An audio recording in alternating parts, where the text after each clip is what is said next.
Ысык Ата району Тогуз Булак айылы. Тогуз Булак айылынын этегинде, күнчүгүс жагында.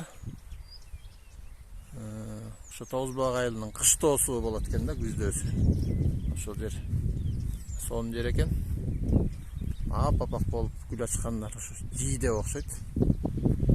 Могу сарылар болсо, сарыбак, сары гүл, ит мурун, жаңылбасак.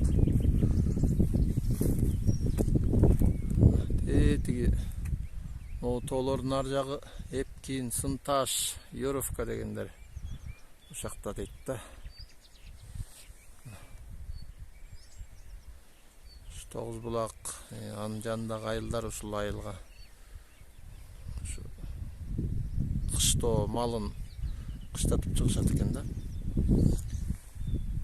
Кенен жер экен аябай.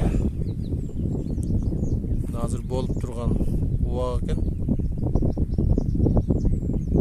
Кенен ачык жайык жер экен. Эми бир айдан кийин эле күн катуу ысып кетсе, бир айдан кийин эле ушу саптар болуп калат дейт да биякта жашоочулар. Эгер жаанчыл болсо, андан кичине 2 айга чейин турат дейт, жапжашыл болуп.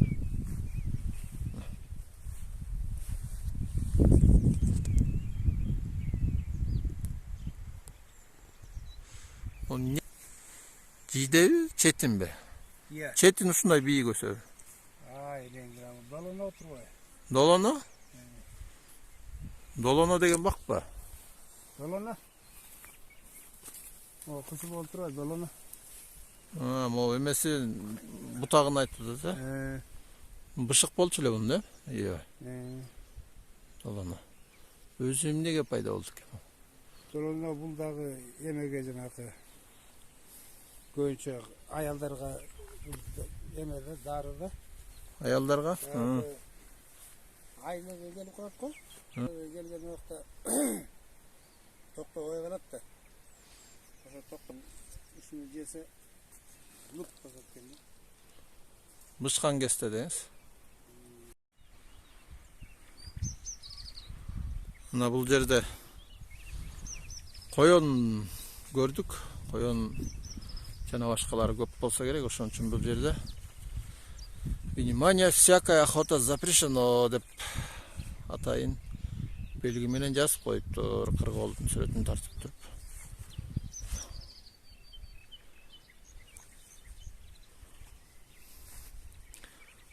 Тоолордун кичине кыртышы начарыраак экен да, жаан катуураак жааса да, 1 саат жаап койсо тетиңтип, оюлуп, жешилип, ылдый